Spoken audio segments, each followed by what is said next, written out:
Hola, saludos. Le habla Yordenis Ugas. Está viendo boxeo durante la cena. Hey, this is Glen Johnson, former light heavyweight champion of the world, and you're watching Boxing During Dinner. Hey guys, this is Orlando Cuellar here with Boxing During Dinner. The knockout when it comes to internet information on boxing. Boxing During Dinner is number one. Watch it, keep your eyes on them because they're going places and they take you places where you get it first from Boxing During Dinner, number one.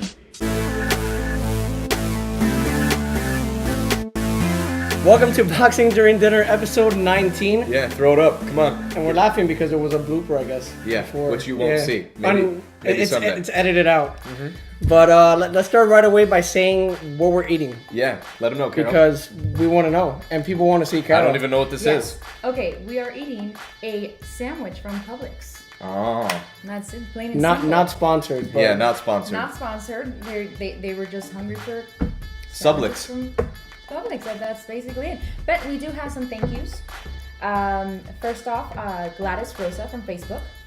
Thank you so much for your kind words. Te quiero mucho, Gladys. Mucho. And she's a PR person, been in the boxing game for a long time, so we appreciate your words. Yeah, thank you so much. Mika's Polo 6 from YouTube. You said I feel like I'm watching Sábado Gigante. But let me tell you something though. You don't get to see these guys right there. Okay? These things right I'm there. way better looking than Don Francisco. I know. On Sábado Gigante. He's an ugly old man. And I speak better Spanish. He's an ugly old man. Yeah. All right. But yeah, so this is not Sábado Gigante. This is Boxing During Dinner. Even though we are going to have a bilingual show today. Yeah. And it is the first bilingual show we've had. And we're going to get to hear David talk some Spanish. But before we start the bilingual portion of the show, we're going to talk about the Guerrero Maidana fight. It's not happening. I was really bummed out because Me too. You got the boxer versus the puncher, and this is Guerrero's first fight up to 140, and unfortunately he may have. They're going to continue testing, but the early indicators are he might have rotator cuff surgery, even if it's as bad as they think it was. And will a surgery done by Dr. James Andrews or whoever does it? Yeah. Would that clear the doubt off Amir Khan's head? Because Amir Khan went on Twitter and said that this was all bullshit. Yeah. And that they just did that to gave this guy. And then he tried to pull it back. I'm sorry. Amir Khan needs to shut up. He talks way too much. Just stick to fighting. You're pretty good at it. Just keep fighting. Yeah, don't become a David Haye.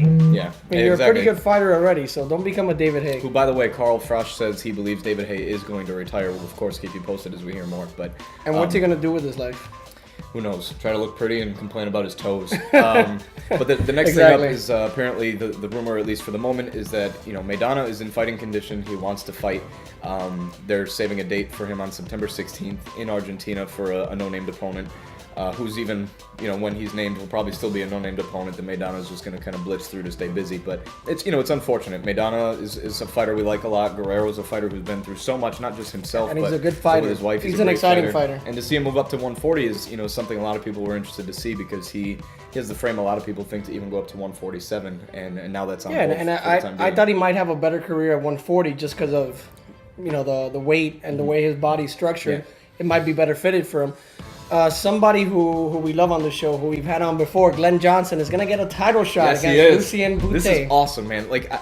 How often in boxing, or any sport really, does something happen the way that you hope it would? Does the good guy actually get the reward? But lo and behold, Glen Johnson gets another big fight that I think is more than entitled to. And this might be his last hurrah, but you know what? Glen Johnson is a tough fighter. He may upset Lucian Bute. Who knows? Even though Lucian is one of the best fighters in boxing right now. Yeah, that's what and you the think. road warrior goes on the road. Right. So in Canada, but Glen Johnson still got it in him. The reason he gets these fights is because they know that he's a credible opponent, even in his early 40s.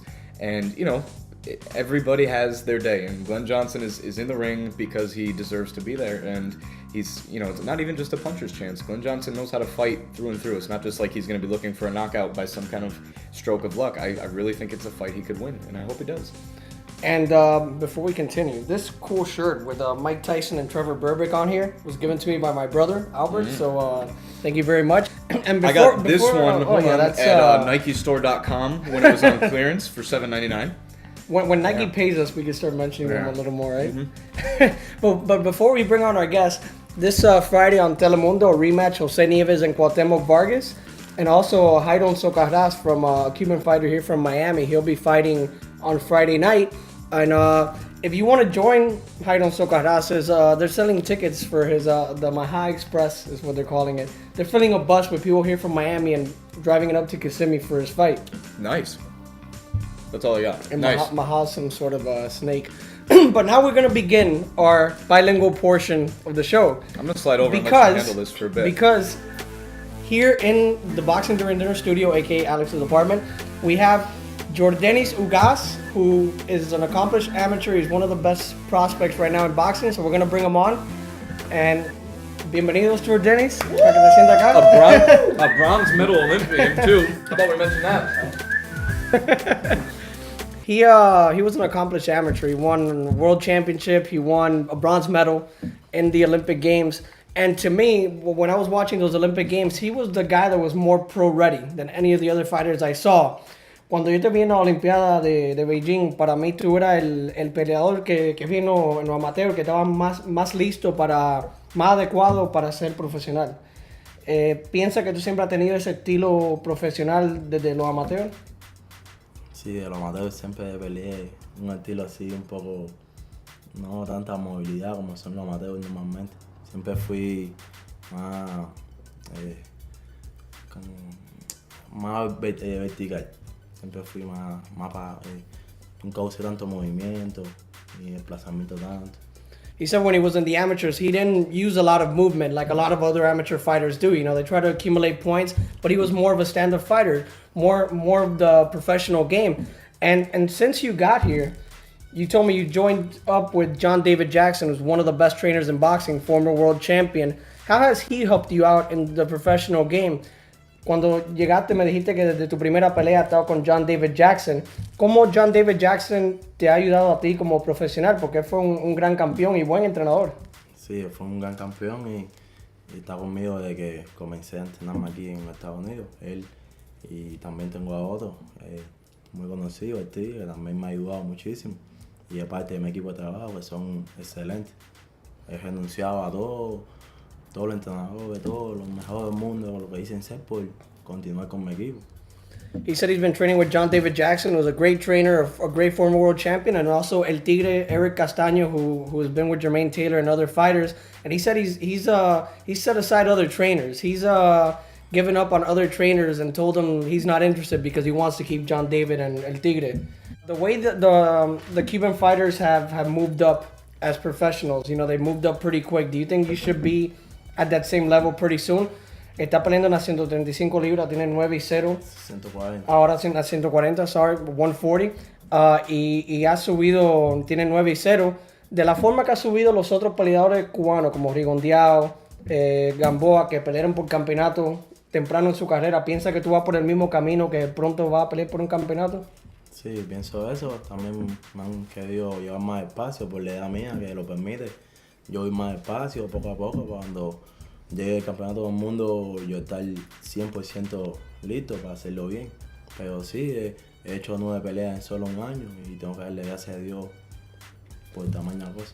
He said that they're taking him slowly because they can, because he's only 25 years old. And, you know, he's won 9 fights in 1 year. And, you know, he's gonna be ready to fight for a title soon. But, you know, one day at a time. Now I do have a question now. Our producer helped me out behind the scenes, but there's a lot of Cuban fighters who've come in, obviously, in just the past 5 years. You have Gamboa, Lara, Despain.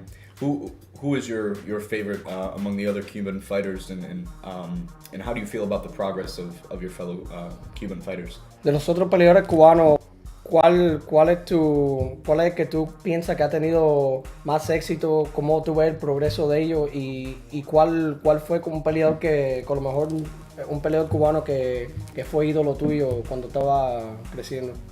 ¿En lo amateur o aquí? Bueno, en cualquiera de los dos. El boxeo cubano tiene mucho talento. Han habido muchos buenos peleadores. En Cuba, de los que están aquí, me gusta mucho el España. Pienso que Gamboa es ahora mismo el buque insignia de todos nosotros. Pero de lo que no me gusta del España, Johnson también me gusta mucho. El Irlandi, que tuvo tremenda pelea hace poco. He said Gamboa's the top of the class for the Cuban fighters, but he's also a big fan of the Spain. He's also a big fan of Lara, who just had the fight with Paul Williams, and also Udell Johnson. I mentioned Lara twice. Udell Johnson. Estaba mencionando que Cuba ha tenido un rico historial en lo que es de boxeo. Cuba's had a long and prosperous history in boxing. Ha hecho mucha de la historia cubana, sabe de la historia cubana del boxeo y quiere seguir en los pasos de campeonato como bueno, lo ha hecho últimamente Casamayor y Hurtado y Gamboa, pero también como lo hizo en un pasado Kid Gavilán, Kid Chocolate. Bueno, sí, yo pienso que este deporte de mucho tiempo, y nosotros verdaderamente tenemos muy poco tiempo aquí, pero yo tengo mucha fe y yo sé que dentro de muy poco tiempo nosotros vamos a dominar este deporte. He said that he follows the Cuban fighters. I asked him, if he follows the history of boxing like Kid Chocolate and Kid Gavilan. He said, yeah. He said that Cuba has a lot of good fighters now and that they're going to dominate the sport pretty soon. Y todavía, y ahora que viene la Olimpiada el año que viene, now that the Olympics are coming next year, piensa que hay otros peleadores que han quedado allá que tienen mucha posibilidad de ganar medalla de oro? Or there's still a lot of fighters over there that you think will win a gold medal? Porque parece que muchos de la alta clase, como tú y Luis Franco y otros peleadores, ya están acá. Sí, el boxeo cubano ha sufrido muchos golpes con los muchachos que han abierto los ojos y se han dado cuenta que aquí es donde está el futuro, aquí es donde uno puede salir adelante, ser persona de verdad. Y entonces boxeo como que está como que se está como comenzando de nuevo, pero sí, pienso que en Cuba hay mucho talento y estoy seguro que en la Olimpiada van a tener buenos resultados. I asked him if in the Olympics Cuba's going to have success, because I mean a lot of the good fighters are here, but he said that that there's still talented fighters, even though like Cuba's taking a hard hit, because they've realized that in the pro game here is where they can make a big difference. Pero Yordenis, te quiero agradecer por estar aquí. I want to thank you for being here on Boxing During Dinner. And what's next for you? ¿Qué es lo próximo para ti? ¿Cuál es tu próxima pelea? Bueno, ahora yo terminé la 9ª pelea. Ahora la 10ª ya subo un poco más los asaltos, esperando que la top rank decida cuál es el próximo compromiso, que va a ser un poco más exigente. Pero yo voy a estar listo, yo sigo trabajando duro ahí. Espero buenos resultados. Said he's working hard. He expects good results, and he's working hard to get to that next fight. And he knows the next fight's gonna be a tougher test. Pero muchas gracias. Y to the fans out there, watch out for this guy, because this guy's gonna be a champion one day. And we're gonna say we had him on Boxing During Dinner. Mm-hmm. And you can write to us on Twitter at Box During Dinner, on Facebook as well. Yep. And where the hell's our website, dude? Armando's got a real sassy attitude, but he does have a right to know, as do the rest of you. Thanks for putting me on the spot, by the way. We had a promise it'll be up this week. We're low budget, but we're doing everything we can. We're aiming for this week, and you guys can badger us about it on Facebook and Twitter. I give you full permission to do that, and we'll actually show the hate-filled tweets and things of that nature to our web developer to push them along. Nice. It's not a bad idea. Exactly. So yeah, get that done. But we'll see you next week on episode 20. Vamos a la careta. And we'll leave you with Carol. All right. So I gave a few thank yous in the beginning, and I'm going to give a few more to just end the show. Is that good, guys? Sure. Yeah, go for it. All right. Para Peru. A shout out to you in Centerville, Virginia. Whoa. That's really cool. All the way in Virginia. And, Nice. And we're in Miami, so that's really cool that you're checking us out. We are in Miami. So we think. That's all I got. No, yeah, keep going. Sorry. And last but not least, a special thank you to Pole Dance Miami. I wasn't there, and I'm really upset that I wasn't there. Yeah, I know. I think that I probably would have had a lot of fun. But I know the guys did, and Armando looked great on the pole. I did. Yeah. We're gonna have some of that footage for you at some point. It's in the archives. But thank you so much. We all really appreciate that. And we'll see you next week with more Boxing During Dinner.